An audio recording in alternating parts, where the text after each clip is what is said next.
So about 20 years ago, I had this idea of putting a play on, and I'd never been involved with theatre, never written a play, never directed a play, didn't know anything about it particularly. Me and a mate kind of put the money up to hire a theatre. It was a small little fringe theatre in King's Cross. It's moved now, it doesn't exist. To cut a long story short, we found some actors.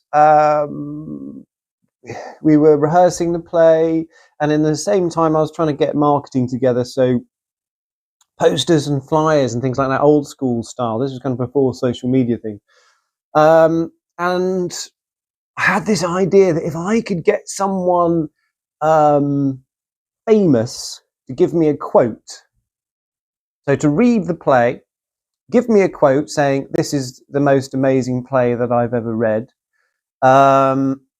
I could put that on the poster, so and so says this, that, and the other, and then it's a little bit naive, but I was all gung ho. Is it gung ho or gun ho? Anyway, and so that's what I was going to do. Slight problem: I didn't know anyone famous. So then I was looking through Time Out, which I used to do religiously, Time Out magazine. And I suddenly realised that you've got various West End theatres, and some of them have sort of famous actors and stuff in, and that at the end of each night they have to walk out of the stage door. So theoretically, if I could get there and then hand them my play, get them to read it, give me a quote, then that's fine. Robert's your father's brother.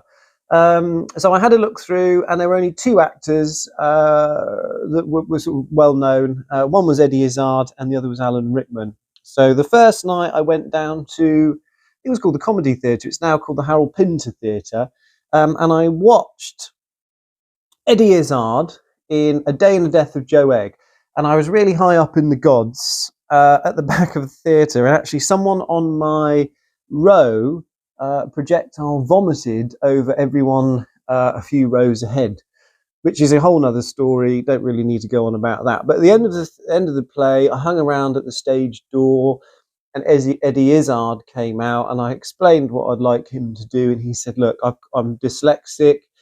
I have trouble enough as it is reading the scripts that I'm supposed to read, so the likelihood of reading a script that I don't have to read is massively unlikely." So he said, "It's going to be a no from me."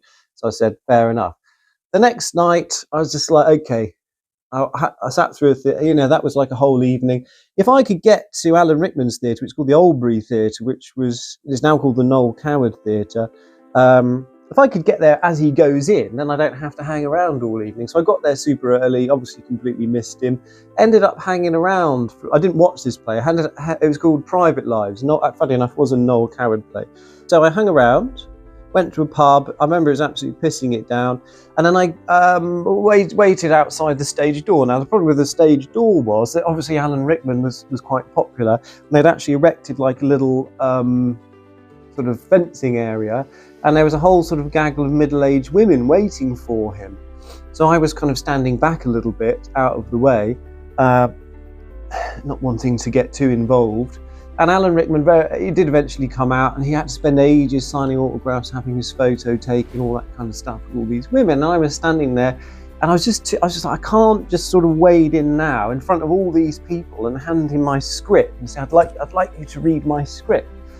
And I just stood there, and then I suddenly became aware that sort of off to the right, he had a couple of friends who were just sort of very patiently waiting for him to finish doing all this stuff for his fans.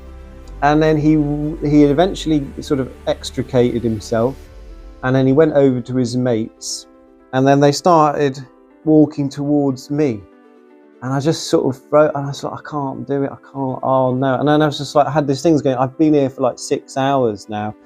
And they walked straight past me, turned the corner, walked down towards Charing Cross Road along the side of I think it's the Wyndham's Theatre. And they were just walking away, and I was just watching them walk further and further and further away. I was like, Johnny, come on, this is it. So I went,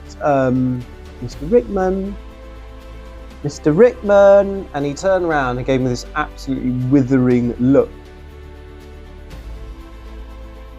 And I was sort of bricking it.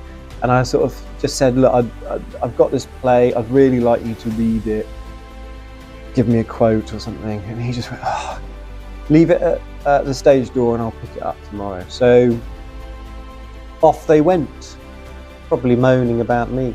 Anyway, the next day I went back to the stage door, explained, and I handed the script in with someone there, and then kind of forgot about it. And a little while later, I got an envelope in the post from someone with very nice handwriting. I was living in Bethnal Green at the time, and it was from Alan Rickman.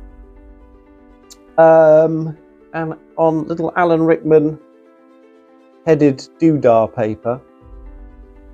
Dear Johnny Fielding, that's me. Dear Johnny, I can't come up with a pithy enough phrase, and anyway, I'm not sure about having a quote on a flyer, which was an incredibly good point, which I hadn't thought of that. It is a bit weird to ask someone to give you a quote when they don't know anything about you, who you are, or what context it might be used in. So he had a point. But I did read, and it was a play, and I want to say how much I enjoyed it. And if you want me to talk to anyone on your behalf, I'm thinking, and he mentions a guy at the Bush Theatre, or someone at the Hampstead Theatre, let me know. Good wishes for the production, yours. And it was signed Alan R. A little bit like Elizabeth R. The other thing he doesn't mention in that, he also gave me a cheque for £500 to help towards production costs. Pretty unbelievable, which I never asked him for any money. I never mentioned money. I just literally wanted him to read the play. And so, yeah, so it's, which is quite amazing, really. So that was it. So we went on, we did the production. It did all right in its own little way. We actually ended up moving to another theatre, and then a few months after that, I got another letter in the post from Alan Rickman. Dear Johnny, sorry this is so late, but I've spoken very specifically to Mike Bradwell at the Bush, Artistic Director of the Bush Theatre, about you and the waiting game, which is the play. And I have a feeling this is the best connection I can make. I'm going to the Bush Theatre on Monday the 11th. See you there. It's like, that's a bit weird. Alan Rickman's invited me to go to the theatre. So I did go to the theatre on the 11th, and I didn't actually go and see the play, but I again hung around. I just like hanging around outside places.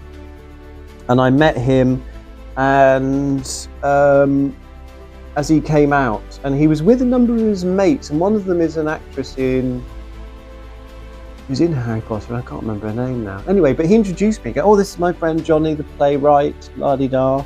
So yeah, it was quite, and then we had a bit of contact over the next few years. I had another play on that went out to Edinburgh, and he very kindly gave me some money for that.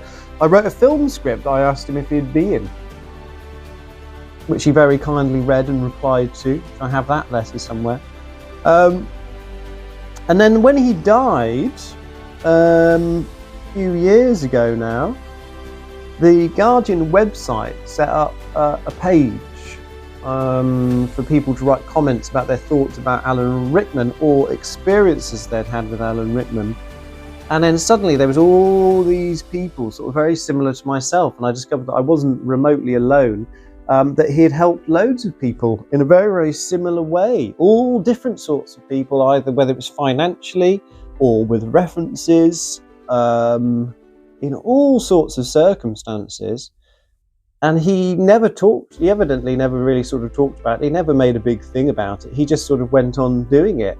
And I just think he was a really nice guy. And I just wanted to just share my little experience of that story.